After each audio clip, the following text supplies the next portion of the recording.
Good morning students. आज हम लोग क्लास 11th की हिंदी में जामुन के पेड़ के दूसरे पार्ट का अध्ययन करेंगे। तो आइए हम देखते हैं इस दूसरे पार्ट में उसके आगे के भागों की व्याख्या। देखिए, अभी तक आपने पढ़ा पिछले पार्ट में कि जब जामुन का पेड़ गिरा उसके नीचे एक व्यक्ति दबा है। यह सूचना माली के द्वारा चपरासी, फिर चपरासी के द्वारा बाबू, बाबू के द्वारा secretary, under secretary, joint secretary, इस तरह से पहुंचती रहती है, ऊपर अधिकारियों तक बात पहुंच जाती है। तो फिर ऊपर के अधिकारी क्या आदेश देते हैं, वो नीचे के अधिकारी तक पुनः उसी क्रम में आता है और एक विभाग से दूसरे विभाग तक फाइल चलती रहती है। उसी में आधा दिन व्यतीत हो गया, लेकिन अभी तक उस व्यक्ति को निकालने का कोई उपाय नहीं हो सका था। तो आइए उसके आगे देखते हैं। दोपहर के खाने पर दबे हुए आदमी के चारों ओर बहुत भीड़ हो गई थी।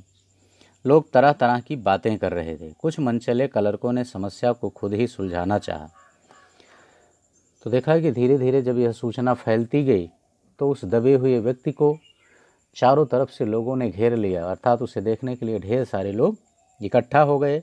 लेकिन कुछ क्लर्क जो थे उनकी यह इच्छा हुई कि क्यों ना हम इस समस्या को स्वयं ही सुलझा लें, इसे उच्च अधिकारियों या विभागों तक जाने ही ना दें, क्योंकि एक मनुष्य उस पेड़ के नीचे दबा है और पेड़ तो गिरना था, वो गिर ही चुका है।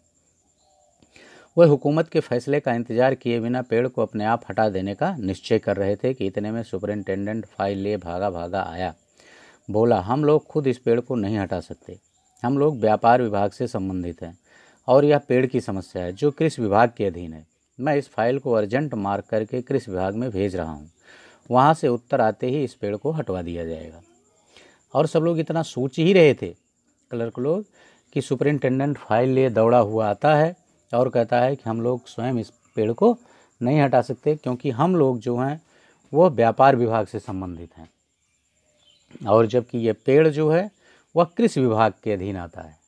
इसलिए हम तुरंत ही मार्क करके इस फाइल को कृषि विभाग के पास भेज दे रहे हैं और कृषि विभाग से जिस तरह का उत्तर आएगा उसके बाद ही हम इस पेड़ को हटवा सकते। अब देखिए, फल खाना था तब तो कृषि विभाग की याद उनको नहीं आ रही थी, लेकिन आज एक आदमी की जान बचानी है तो उन्हें कृषि विभाग की याद आ रही है कि पेड़ हम नहीं हटवा सकते, इसको कृषि विभाग वाले हटवाएंगे।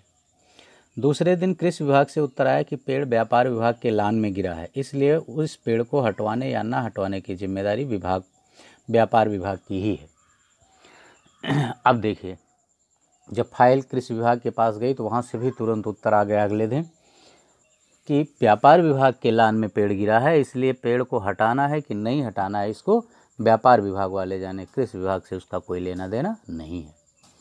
यह उत्तर पढ़कर व्यापार विभाग को गुस्सा आ गया। उन्होंने फौरन लिखा कि पेड़ को हटवाने या ना हटवाने की जिम्मेदारी कृषि विभाग पर लागू होती है, व्यापार विभाग का इससे कोई संबंध नहीं है। और फिर क्योंकि पेड़ जो है वह कृषि विभाग से संबंधित है तो इसीलिए व्यापार विभाग वालों ने उत्तर दिया कि उसको आप हटवाइए, उस पर हमारी कोई जिम्मेदारी नहीं बनती है।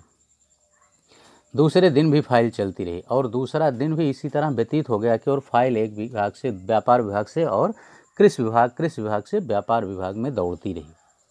शाम को जवाब आ गया, हम इस मामले को हार्टिकल्चर डिपार्टमेंट के हवाले कर रहे हैं, क्योंकि यह एक फलदार पेड़ का मामला है और एग्रीकल्चर डिपार्टमेंट अनाज और खेतीबाड़ी के मामलों में फैसला करने का हकदार है।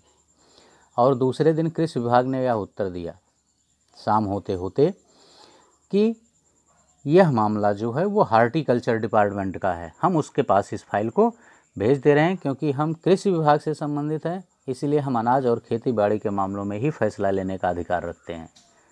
बाकी ये फलदार पेड़ का मामला है, इसीलिए हार्टिकल्चर विभाग का मामला है, हम यह फाइल उसके पास भेज दे रहे हैं, क्योंकि यह पेड़ जो है वो हार्टिकल्चर विभाग के अंतर्गत ही आता है। रात को माली ने दबे हुए आदमी को दाल भात खिलाया, जबकि उसके चारों तरफ पुलिस का पहरा था कि कहीं लोग कानून को अपने हाथ में लेकर पेड़ को खुद से हटवाने की कोशिश न करें। देखिए मुस्तैदी कि उसके चारों तरफ पुलिस का पहरा लगा दिया गया, कहीं ऐसा न हो कि कोई व्यक्ति इस व्यक्ति को हटाने का प्रयास करे, पेड़ को हटा दे और इस व्यक्ति को निकाल ले, व्यक्ति निकाला न जाए, इसके लिए पुलिस का पहरा लगा दिया गया। ये हास्य व्यंग्य कथा आप पढ़ रहे हैं ना, हास्य कथा है। तो देखिए, मगर एक पुलिस कांस्टेबल को दया आ गई और उसे ने माली को दबे हुए आदमी को खाना खिलाने की इजाज़त दे दी। लेकिन माली खाना लेकर उस दबे हुए आदमी के लिए आया था तो पुलिस वाले तो उसे खाना भी नहीं खिलवाने दे रहे थे। लेकिन अंततः एक पुलिस को दया आई और उसने माली को यह आज्ञा दे दी कि तुम इस आदमी को खाना खिला सकते हो। माली ने दबे हुए आदमी से कहा, तुम्हारी फाइल चल रही है, उम्मीद है कल तक फैसला हो जाएगा। और माली ने खाना खिलाने के साथ साथ यह बताया भी उस व्यक्ति को कि तुम्हारी फाइल जो है वो कृषि विभाग से हार्टिकल्चर विभाग को पहुंच गई है, उम्मीद है कल तक तुम्हारा फैसला हो जाएगा। दबा हुआ आदमी कुछ नहीं बोला। माली ने पेड़ के तने को ध्यान से देखकर कहा, अच्छा हुआ कि तना तुम्हारे कूल्हे पर गिरा, अगर कमर पर गिरता तो रीढ़ की हड्डी टूट जाती। देखिए, माली ने देखा कि उसका जो पेड़ गिरा था उस व्यक्ति के ऊपर वह कूल्हे पर गिरा था। तो माली ने कहा कि अगर कमर पर गिरा होता तो तुम्हारी हड्डी रीढ़ की टूट जाती, जिससे तुम्हें ज़्यादा नुकसान होता, लेकिन वह तुम्हारे कूल्हे पर गिरा है इसलिए अच्छा ही है। दबा हुआ आदमी फिर कुछ नहीं बोला। माली ने फिर कहा, तुम्हारा यहाँ कोई वारिस है तो मुझे उसका आता पता बताओ, मैं उन्हें खबर देने की कोशिश करूँगा। माली ने कहा कि अगर तुम्हारा कोई सगा संबंधी यहाँ हो तो आप मुझे उसकी सूचना दे दीजिए, मैं आपकी यह हालत उसके पास बता दूंगा जा कर के, और वह शायद कुछ और प्रयास कर सके, संभवतः इसीलिए उसने ऐसा कहा होगा। मैं लावारिस हूँ, दबे हुए आदमी ने बड़ी मुश्किल से कहा। दबे हुए आदमी के शरीर में इतना दर्द था कि शायद उसके मुख से बोल भी नहीं निकल रही थी। 2 दिन बीत चुके हैं, इसीलिए बड़ी मुश्किल से उसने कहा कि मेरा कोई वारिस नहीं है, मैं लावारिस हूँ। माली खेद प्रकट करता हुआ वहाँ से हट गया। तीसरे दिन हार्टिकल्चर डिपार्टमेंट से जवाब आ गया। बड़ा कड़ा जवाब था और व्यंग्यपूर्ण। और तीसरे दिन हार्टिकल्चर ने जो जवाब दिया वो बहुत ही टाइट और व्यंग्यपूर्ण जवाब था। वो क्या था? हार्टिकल्चर डिपार्टमेंट का सेक्रेटरी साहित्य प्रेमी आदमी जान पड़ता है। उसने लिखा था, आश्चर्य है, इस समय जब हम पेड़ लगाओ स्कीम ऊंचे स्तर पर चला रहे हैं, हमारे देश में ऐसे सरकारी अफसर मौजूद हैं जो पेड़ों को काटने का सुझाव देते हैं, और वह भी एक फलदार पेड़ को, और वह भी जामुन के पेड़ को, जिसके फल जनता बड़े चाव से खाती है। हमारा विभाग किसी हालत में इस फलदार वृक्ष को काटने की इजाज़त नहीं दे सकता। अब देखिए हार्टिकल्चर के सेक्रेटरी का जो जवाब आया, उसने कहा कि हम पेड़ लगाओ स्कीम चला रहे हैं बड़े पैमाने पर, और ऐसी स्थिति में हमारे यहाँ के लोग जो हैं, कुछ अधिकारी ऐसे हैं कि जो पेड़ कटाने की बात कर रहे हैं कि पेड़ काटा जाए, इसकी इजाज़त मांग रहे हैं। जबकि जामुन जैसे फलदार पेड़ जिसके फल को लोग जनता बड़े चाव से खाती है, तो हम कतई इस तरह की इजाज़त नहीं दे सकते हैं।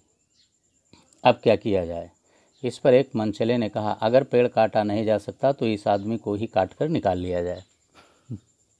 इतना अच्छा सुझाव था इस व्यक्ति का। देखिए, उसने कहा कि अगर हम पेड़ को काटने की इजाज़त हमें नहीं मिलती है तो आदमी को काटने की इजाज़त तो है ही, हम आदमी को ही काट कर निकाल लेते हैं। यह देखिए, उस आदमी ने इशारे से बताया, अगर इस आदमी को ठीक बीच में से यानी धड़ से काटा जाए तो आधा आदमी इधर से निकल जाएगा और आधा आदमी उधर से बाहर आ जाएगा और पेड़ वहीं का वहीं रहेगा। उसने कहा कि देखिए, अगर हम इस आदमी को बीचों बीच से काट दें तो पेड़ के इधर से आधा आदमी निकाल लेंगे और आधे आदमी को पेड़ के उधर से निकाल लेंगे और पेड़ बचा रह जाएगा। मगर इस तरह तो मैं मर जाऊंगा, दबे हुए आदमी ने आपत्ति प्रकट करते हुए कहा। यह भी ठीक कहता है, एक क्लर्क बोला। लेकिन जब दबे हुए आदमी ने यह बात सुनी तो उसने कहा, इस तरह तो मैं मर जाऊंगा। तो उसकी बात सुन करके एक क्लर्क बोला, हाँ यह भी तो ठीक कहता है कि अगर इस तरह हम उसको काट के निकालेंगे तो निश्चित है कि इस व्यक्ति की मृत्यु हो जाएगी। आदमी को काटने वाली युक्ति प्रस्तुत करने वाले ने भरपूर विरोध किया। आप जानते नहीं आजकल प्लास्टिक सर्जरी कितनी उन्नति कर चुकी है। मैं तो समझता हूँ अगर इस आदमी को बीच में से काट कर निकाल लिया जाए तो प्लास्टिक सर्जरी से धड़ के स्थान से इस आदमी को फिर से जोड़ा जा सकता है। जिस क्लर्क ने यह तर्क दिया था कि व्यक्ति को आधे से काट के आधा इधर आधा उधर से निकाल लिया जाए, उसने मर जाऊंगा जब उस व्यक्ति ने कहा दबे हुए आदमी ने, तो उसने तर्क दिया कि अब ऐसा नहीं है, क्योंकि हमारे यहाँ प्लास्टिक सर्जरी जो है वो उन्नति कर चुकी है। अगर आपको आधे से काट के निकाल लिया जाएगा तो पुनः आपको प्लास्टिक सर्जरी के द्वारा जोड़ दिया जाएगा और आप जिंदा हो जाएंगे। इस बार फाइल को मेडिकल डिपार्टमेंट में भेज दिया गया। मेडिकल डिपार्टमेंट ने फ़ौरन एक्शन लिया और जिस दिन फाइल उसके विभाग में पहुंची उसके दूसरे ही दिन उन्होंने अपने विभाग का सबसे योग्य प्लास्टिक सर्जन छानबीन के लिए भेज दिया। अब इसी बात को लेकर के वो फाइल जो थी उस दबे हुए आदमी की, वो मेडिकल डिपार्टमेंट के पास पहुंची। फाइल पहुंचते ही उसने एक्शन लिया और अगले ही दिन एक अच्छे सर्जन को उस व्यक्ति को देखने के लिए भेज दिया। सर्जन ने दबे हुए आदमी को अच्छी तरह टटोलकर उसका स्वास्थ्य देखकर खून का दबाव देखा, नाड़ी की गति को परखा, दिल और फेफड़ों की जांच करके रिपोर्ट भेज दी कि इस आदमी का प्लास्टिक ऑपरेशन तो हो सकता है। यानी उस व्यक्ति की जांच करने के बाद मेडिकल डिपार्टमेंट के सर्जन ने यह रिपोर्ट दे दी कि हाँ, इस आदमी की प्लास्टिक सर्जरी की जा सकती है और ऑपरेशन सफल रहेगा, मगर आदमी मर जाएगा। तो फिर कैसे ऑपरेशन सफल रहा? अगर आदमी की मृत्यु ही होनी है तो ऑपरेशन सफल कैसे हुआ? लेकिन देखिए, ये हास्य व्यंग है। इसी तरह सर्जन ने अपने विभाग को ये सूचना दे दी, इसलिए इस फैसले को रद्द कर दिया गया। जब आदमी की मृत्यु हो जाएगी तो प्लास्टिक सर्जरी फिर सफल क्या, रहने दो। रात को माली ने दबे हुए आदमी के मुंह में खिचड़ी डालते हुए उसे बताया कि अब मामला ऊपर चला गया है। सुना है कि कल सेक्रेटरीट के सारे सेक्रेटरियों की मीटिंग होगी, उसमें तुम्हारा केस रखा जाएगा। उम्मीद है सब काम ठीक हो जाएगा।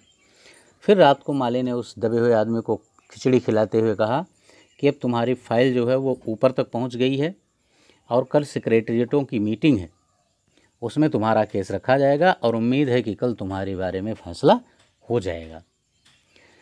ये तो माना कि तगाफुल न करोगे, लेकिन खाक हो जाएंगे हम तुमको खबर होने तक। दबा हुआ आदमी मालिक इस बात को सुनकर धीरे से ये शेर पढ़ता है कि ये तो माना कि तगालुफ ना करोगे, लेकिन खाक हो जाएंगे हम तुमको खबर होने तक। उसने कहा कि मैं मान रहा हूँ, ये मिर्ज़ा गालिब का शेर है, कि तुम मेरे बारे में जान करके तकलीफ़ उठाओगे, देर ना करोगे, लेकिन जब तक आपको खबर होगी तब तक हम खाक हो जाएंगे, अर्थात नष्ट हो जाएंगे, हमारी मृत्यु हो जाएगी। माली ने अचंभे से मुंह में उंगली दबा ली और चकित भाव से बोला, क्या तुम शायर हो? उसकी इस शायरी को सुन करके माली ने पूछा कि क्या तुम एक शायर हो? तो दबे आदमी ने सिर हिला दिया हाँ में, कि हाँ मैं एक शायर हूँ। दूसरे दिन माली ने चपरासी को बताया, चपरासी ने क्लर्क ने हेड क्लर्क को। थोड़ी देर में सेक्रेटरीट में यह अफवाह फैल गई कि दबा हुआ आदमी शायर है। बस फिर क्या था?